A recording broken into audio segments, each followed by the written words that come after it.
रखल गई।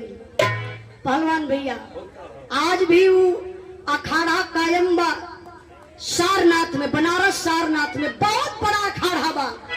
वही अखाड़ा पे कुश्ती रखाइल बा। जब कुश्ती रखाइल तब का भेल मास्टर साहब,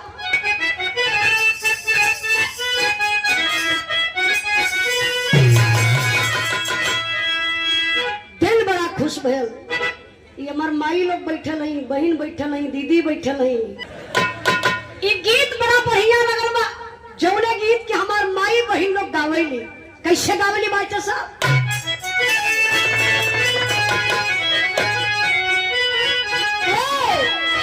मोरे पीछुआ रवा सोनार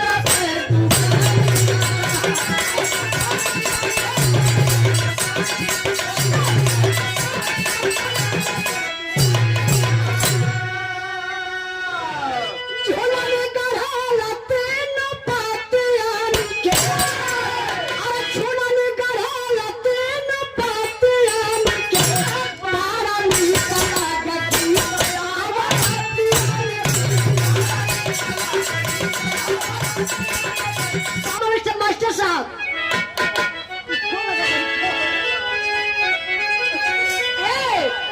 बन सारनाथ में कुदान के निशानिया,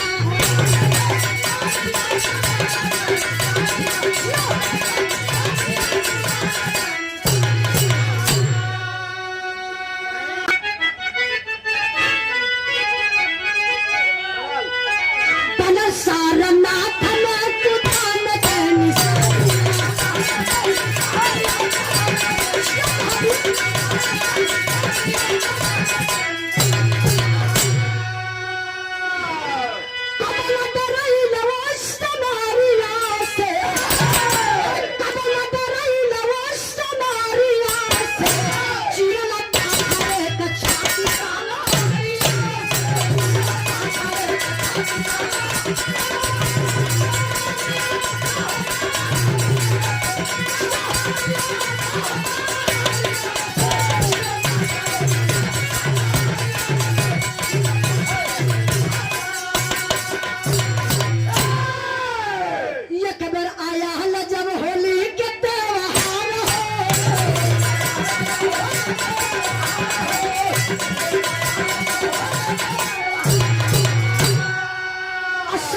के संग कर रही के बावचार है।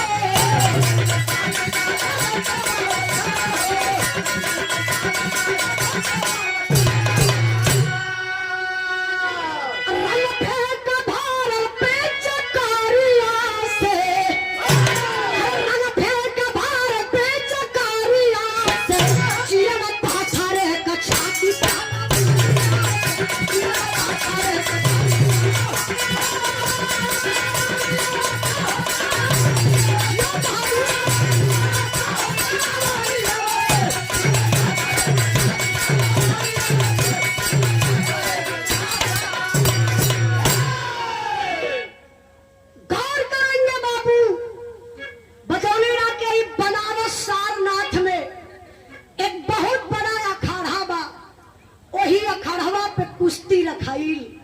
जैसे यहाँ हम देखत रही पहलवान लोग जोड़ी भाजत रहा है, जोड़ी गदाम के बड़ा अच्छा लगल है। देखी सारनाथ में जो अखाड़ा बनल बा वही अखाड़ा पे एक बार कुश्ती रखाइल। कुश्ती में बड़े बड़े पहलवान अइलन। अब वो कुश्ती में एक इनाम भी रखल रहल। इनाम है बा जे कुश्ती के जीती जे अखाड़ा का विजेता होई वही के बगलिया में के लंबी सा चौड़ी सा कुदान रहे।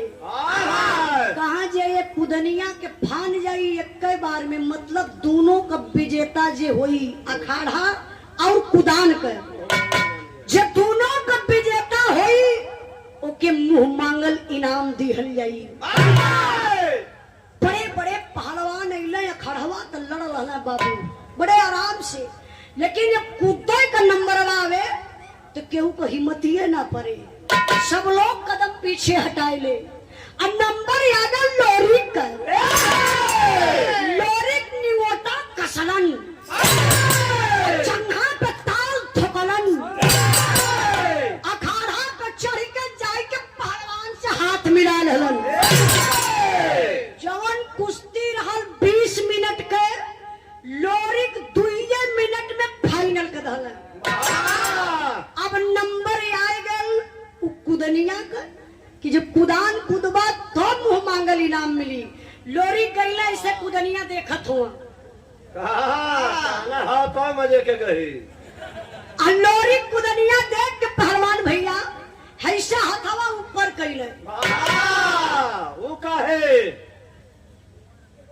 जब जानकारी ना रहे तो बिचवा में बोलल मत करा। तब तो पूछत है। लोरी कैसा हाथ ऊपर कैलन 2 बार चुटकिया बजौलन। ऐसे चुटकिया बजा के आदि शक्ति दुर्गा मतारी के पुकारने कहना माई लाज बचाए। अब पोजीशन लोरी बनौला कला निशवा मत जाया काहे मुहवा टूट जाए बिरहवा के गए। इनके मतीन हम पागल है ना। जेकर खानदानिया पागल हमें पागल कही। अब लोरी पोजीशन बनौलन, अब कुदान के कूद के फान गईलन। लगल सभा में ताली, अरे जियो या हीरे का बेटावा बना। अहीर हो प्रजापति भाई तो बड़ी पागल बिरादरी होले। तोरे घर में घुसल हमें का कहे ना। लगल सभा में ताली के रे जियो रे हीरे का बेटा कमाल का दहलस। ए भैया लोरिक विजेता हो गई ना, लगला यहीं के चले। अब भाजत के चलत हो समनवा संजोग से रहल होली का त्योहार। कहले लोरिक हर साल का होली अपने गांव में खेलली, अयदा पारी का होली चला बगल के गांव में खेले। बगल का गांव कौन बा? कुसुमापुर, जहां का राजा सहदेव जकरे बिटिया का नाम बाबू बतावल गए चनवा। पहलवान भैया चनवा वही छत्ते पे चढ़ के यही सब बरवा अपन कंघी करत रहल। यहाँ से लोरी चलत कैसे हुआ मास्टर साहब?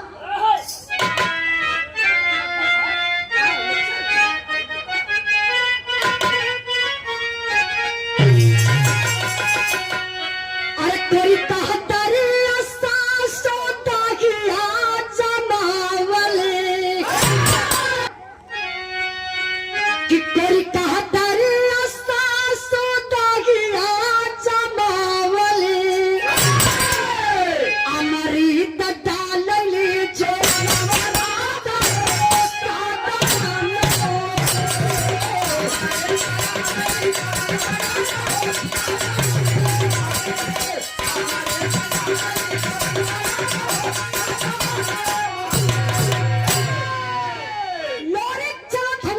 कैसे चलन के पगनिया लम्बा हर छरा हर पर हर पदानिया पगनिया लम्बा हर छरा हर पर हर पदानिया ऐसे कर चले के पीछे कैसे कर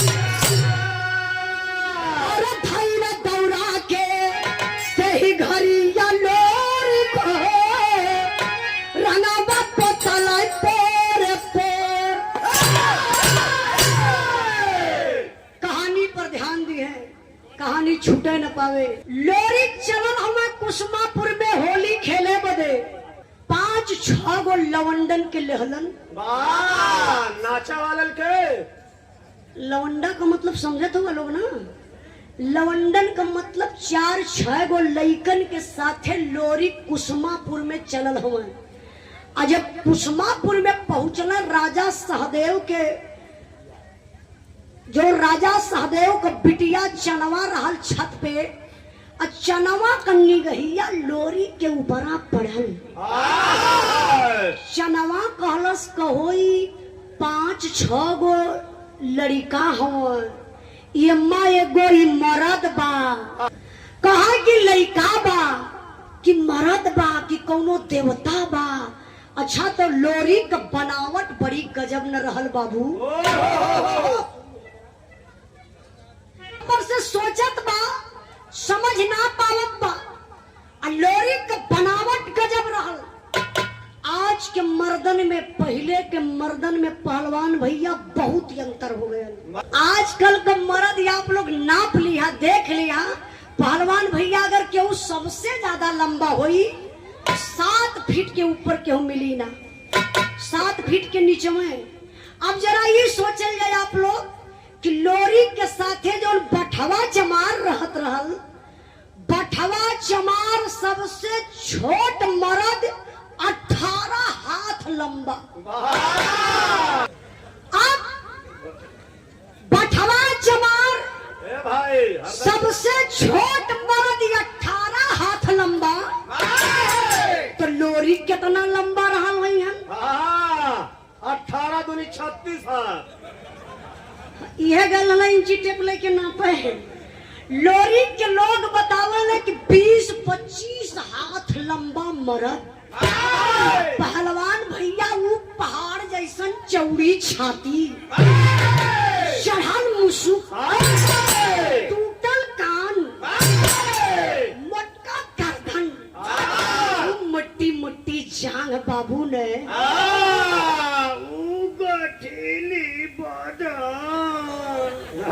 देखा प्रजापति पैंट मत बिगाड़ दिया।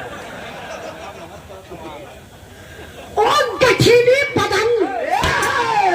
अरे चनवा देखला से लोरी के बाबू ने ओकरे दिल में ना झौवन की रौना रेंगे लगन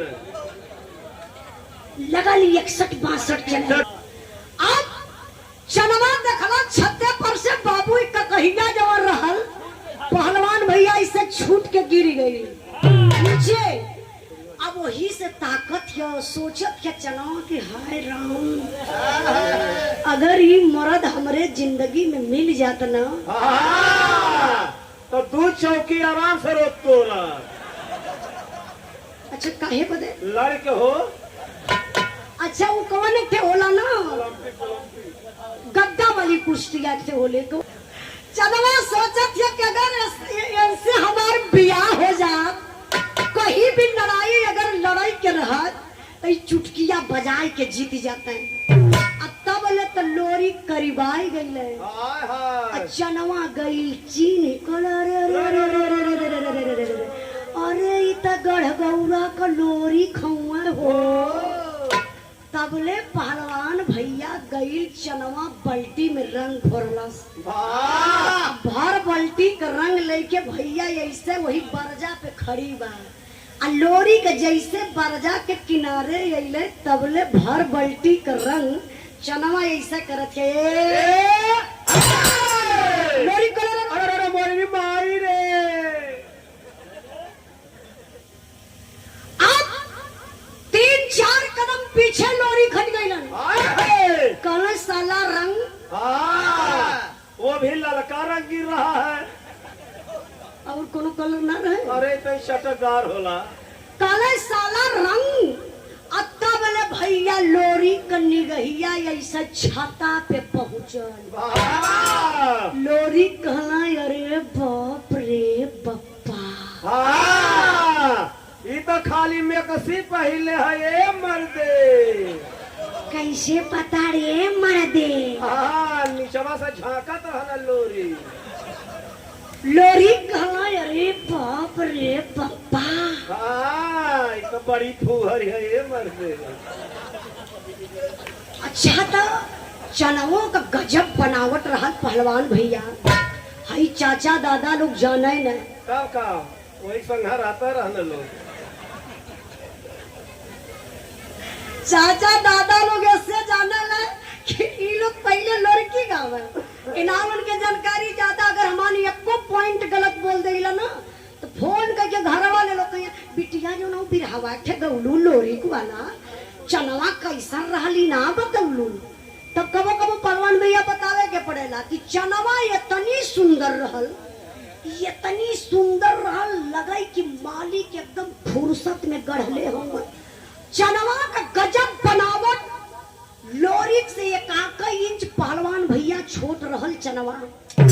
अरे वो सुंदर न हो हिरन के आंख नियन कटीली दोनों आंख, सुग्गा के ठोर नियर नाक, टमाटर नियन लाल लाल गाल, गजब को गुलाबी कलर का ऊपर ओठ रहल।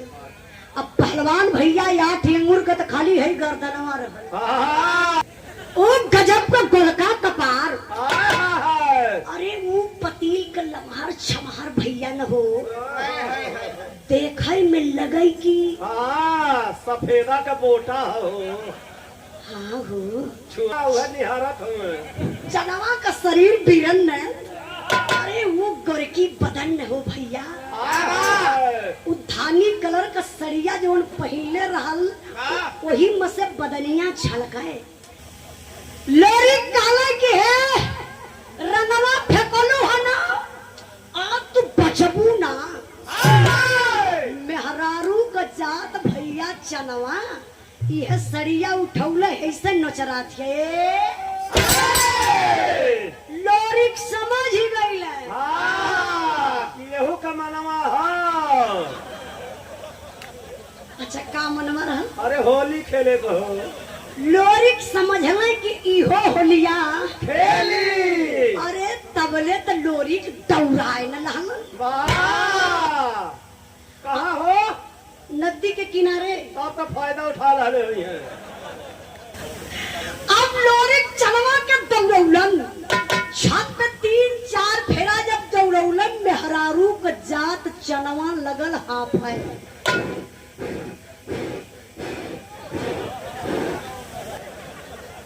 अब चनवा लगल हकर हकर हाफ है। और जब चनवा हाफत या तबले भैया लोरी जैसे अगवा और दौड़ौले तबले चनवा जाए के वही छाता के कोनवा ऐसे दबक के चनवा बैठ गई। अब तबले लोरी पिछवा से गईले पकड़त कैसे हुआ पकड़ के रगड़े शुरू कर दहले। का रगड़ल? अरे रंगवा रगड़ी है और का रगड़ी है। अब लोरिक भैया ऐसा ही अखबरिया में पकड़ल है। ऐसे टगिया फंसौले। अच्छा ऐसे टंगिया में फंसौले। अरे जैसे होली ना होले ननद भौजाई का बुरा मत मानिए आप लोग। जैसे देवर भौजाई का होली ननद भौजाई का होली ऐसे पकड़ के लोरी अब बाबू रंगवा लगल रगड़े। अब लोरी हथवा में रंगवा ऐसा लगल रगड़े और रगड़ के हथवा में रंगवा ये बाबू जब चनवा के गलवा पर लगौले हो तरोवा पान पान पान करे लगल। उससे ज्यादा तेल कर पनकत हो। अरे लोरी जब चनवा के गलवा पर रंगवा लगौले बाबू अरे चनवा तकलस लोरी के तरफ और लोरी तकले चनवा के तरफ। अब लोरी चनवा का नैन लड़ी गयल। मतलब दुल्हन का आँख फूट गई। आँख लड़ले से फुटेले। अरे आँख लड़ले का मतलब समझत हुआ ना? हाँ भैया समझत हुआ। अरे आज एडवांस जमाना है। आँख लड़ले का मतलब चनवा और लोरिक में मोहब्बत हो गई, प्यार हो गया, मिलन बड़ा मुश्किल भयल। बेचैनी छौले पर लोरिक दिमाग लगौलन। लोरिक के गांव बाबू एक ठे नदी बहेले। यह पार लोरिक का गांव, यह पार चनवा का गांव। वही बिचवा में जो नदिया बहेले वही नदिया पे एक पीपरे का मोटका पेड़ जवन आज भी बा। लोरी चनवा से कहना जब तोहार मिले के मन करी तो एक काम करिया वही पीपरे के पेड़े तर अइहा। लोरी चनवा का मुलाकात होत बा ये बाबू, यही जब बिरहा में गजब हो गया। अच्छा गजब का भयल बिरहवा यही से मोड़ ले रहे बा। कैसे मास्टर साहब?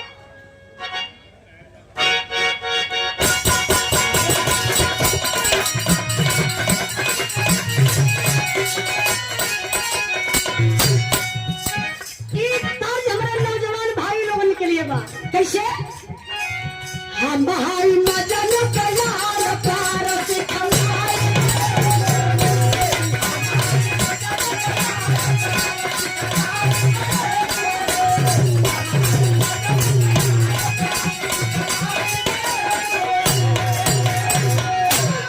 भाव बका प्यार नहीं हो लखे नवा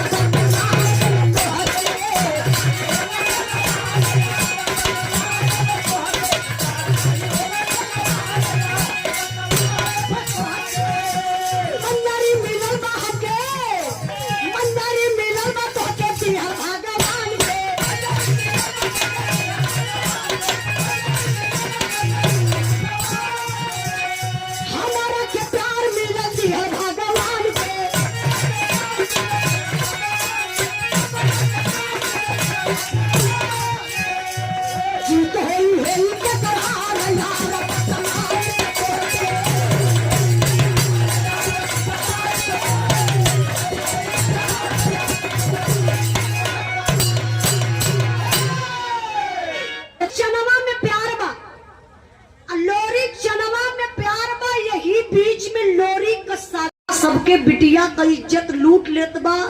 जे विरोध करी गर्दनिया कटवा ले, कोनो फायदा ना हमान का हुई। वही अगोरी खास कर रहने वाला बाबू एक यादव वंश जकर नाम बतावल गल मंगल माहर। मंगल माहर के बिटिया का नाम रहल मंजरी। मंजरी बड़ी सुंदर। अब मंजरी के भी गलाई में वो रजवा धागा बधवले बा।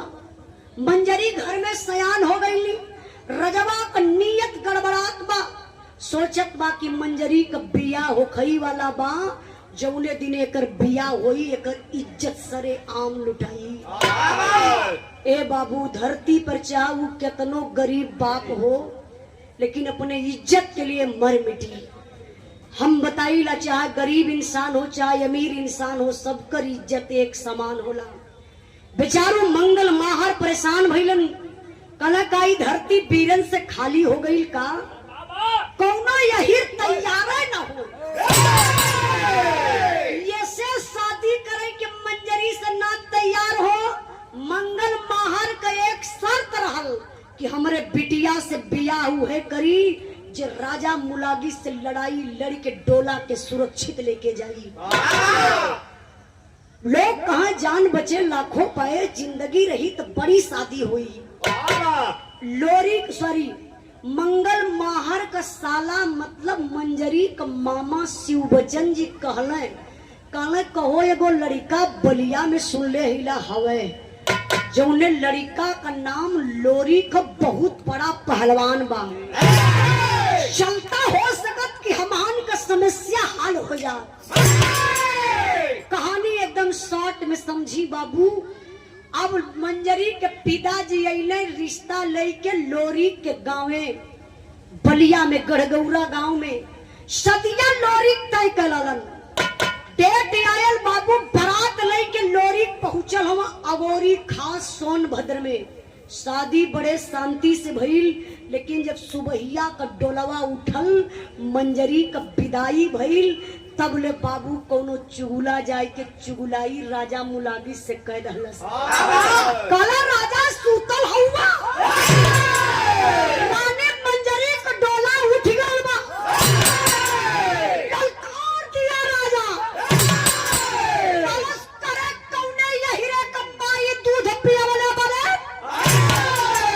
जवानी डोला सुरक्षित लेके जाई। अरे बाप रे बप्पा यार से लोरी का केला हुआ यहाँ से राजा मुलागित का सेना लड़ाई छिड़ गई। लगले लोरी खच खच खच खच गर्दन सबकर उड़ावे और सबकर गर्दन काट के बाबू लड़ैया के जीत गई। अइले कहा लोरी? वही मारकुंडी पहाड़ी पर पहलवान भैया आप लोग देखले होइए जे भाई ड्राइवर रहेला अक्सर वहां जात रहेला जहाँ से ललका बालू अवेला। हाँ, चौपन से पहले वही एक पहाड़ी बा जौने पहाड़ी का नाम बा मारकुंडी पहाड़ी। वही मारकुंडी पहाड़ी पर डोलवा लोरी के रखल है। मंजरी वही डोलवे में से कहली पति देव हमरे नैहरे का पहला डोला है जवन ई सुरक्षित जात बा। हमरे नैहरे में कोनो ऐसा निशानी दे दा जौन आवे वाला दिन में तोहके लोग याद करी। बारह पीर लोरी तलवार, एक बहुत विशाल पत्थर है बाबू, उसी पत्थर पर लोरी तलवार चला देते हैं। पत्थरा दो टुकड़ा में हो गए।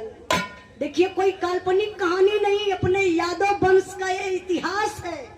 अगर आप किसी से कहेंगे कि लोरिकान से बिरहा गादा तो कलाकार ज्यादातर सोचेंगे कि हमके लोरिकी न गावे के हो, क्योंकि अपने इतिहास को आप दोहराइए, जानकारी अपने नौजवान लोगों को दीजिए, नहीं तो आने वाले दिन में लोग कुछ जानवर नहीं करेंगे, किसी से बात नहीं कर पाएंगे कि हमारे यादव वंश में कोई था जो एक ही बार में एक ही तलवार से इतने बड़े विशाल पत्थर को काट दिए। लोरी मंजरी 5 जगह सेनुरा से टीक दहली।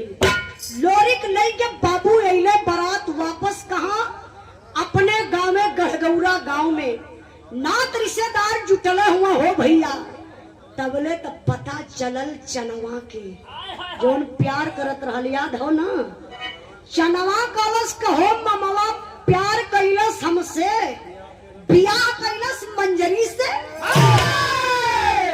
लोरी के चनवा संदेशा भेजवाए के बाबू वही पिपरे के पेड़े तरे बलौलस। अब बलाय के कहलस का मास्टर साहब तर्ज बदल गई बा। आप बड़े भैया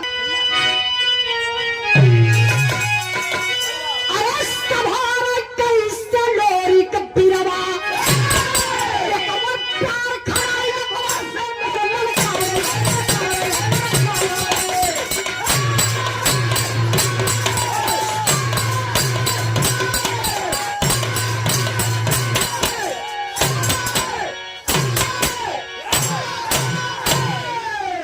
झंखा लोरी के नौजवान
रात भर तड़प तड़प के यही पिपरे के पेड़े तरे बितौली।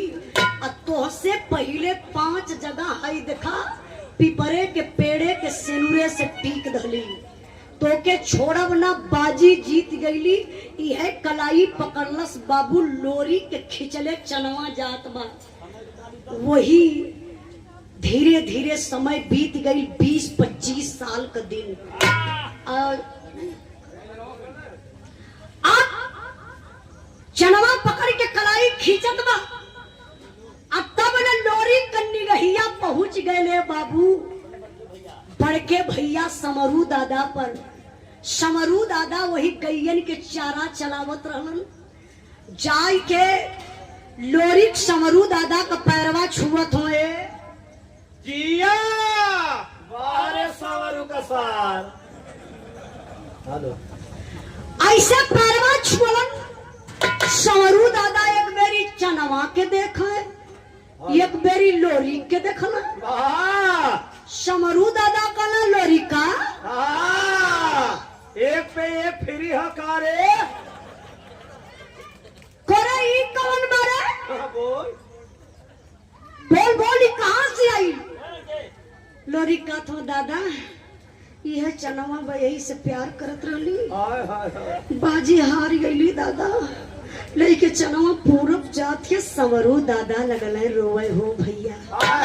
देखा एक भाई के प्रति भाई का दर्द बा। बिरहा में लड़की लगल बा। जिन बुढ़ऊ दादा लोग पहले कान में उंगली डाल के स्वर मिलाए के गावत रहले नीरज भैया लड़की लगल बा। चाचा देखा तनिया थो पिछवाला एक लाइन बा कैसे मास्टर साहब।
मर जाइब ना हम तेरा ही करे बदे मत आए। अब तेरा ही का बात छोड़ जो हमरे मुअला पर ते दुआर करे बदे मत आए। समरू दादा रोते रह गईले। बाबू चनवा लेके लोरी के निकल गई पूरब। ए भैया तनी पीछवा कम खटखटावा था टेंट वाला भाई तनी महेंद्र चाचा मने कदी तो बड़ा डिस्टर्ब करतो कदा 1 मिनट और रुक ओकरे बाद अब फिर रखिए। 20-25 साल का दिन बीतल बा। लोरी के याद आयल कि मंजरी से अपने बेहुती दुल्हन से वादा कइले बानी कि मान मर्यादा के बचाए के रखिया तो उसे मिले जरूर अइबे। ए बाबू लोरी चलल हुआ मंजरी से मिले बदे। चलल कैसे हुआ मास्टर साहब।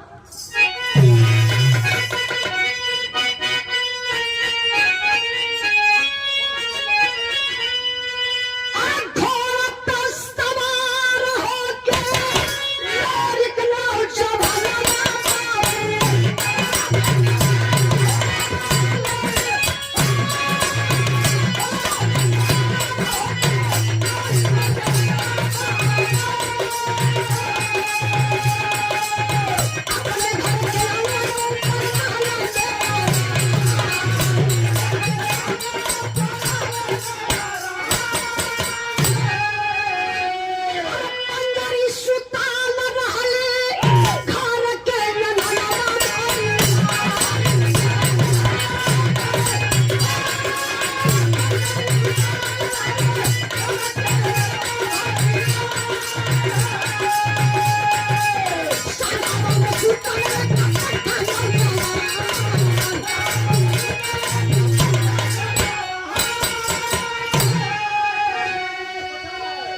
सोचला कि मंजरी हमार तोरा सीजतिया भाई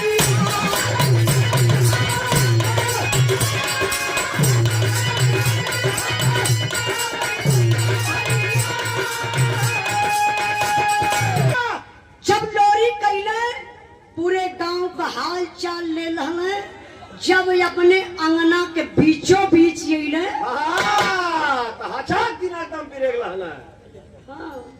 सफारी रहल ने रात हम अजरिया रात बा ए बाबू साफ साफ देखात बा कि मंजरी वही अंगनवा में सूतल बा। लोरी के देखल कि मंजरी तो सूतल बा लेकिन मंजरी के बगलिया में कौनो पट्ठा नौजवान पहलवान सूतल बा। लोरी कोई ऊपर ऐसा तौवाई गइलन कहला कि अरे हम मंजरी से कहले रही कि मान मर्यादा के बचा के रखी है हमरे जियते मंजरी दूसरे मर्दे के लेके सूतल बा बर्दाश्त कैसे हुई निकलना तलवार लोरी कहला मारा दुनहुन का गर्दनिया खचाक से उड़ा दे।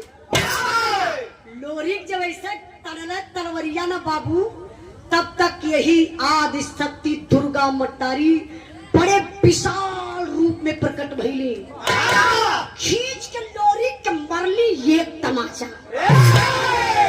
कहली कला लोरी का पगला गईले का लोरी कहला माई पगलायल ना हईला हाउ देखा मंजरी कर माई दुर्गा कली करे लोरी का मंजरी सूतल बना रे लोरी कहला माई मंजरी के देखत यऊ हाउ देखा मंजरी के बगलिया में कौन पहलवान सूतल बा माई दुर्गा काली हो मंजरी बहुत बड़ी गलती कैले हरे कौन गलती तय गर्दन काटल चाहते तनी हमार बात सुन ले दूसरे सवाल का जवाब दे दे ओकरे बाद गर्दन कटी है। लोरी कलम माई जल्दी सवाल करा आदि शक्ति दुर्गा मतारी बतावत का ही हमरे बिरहा का आखिरी लाइन बा।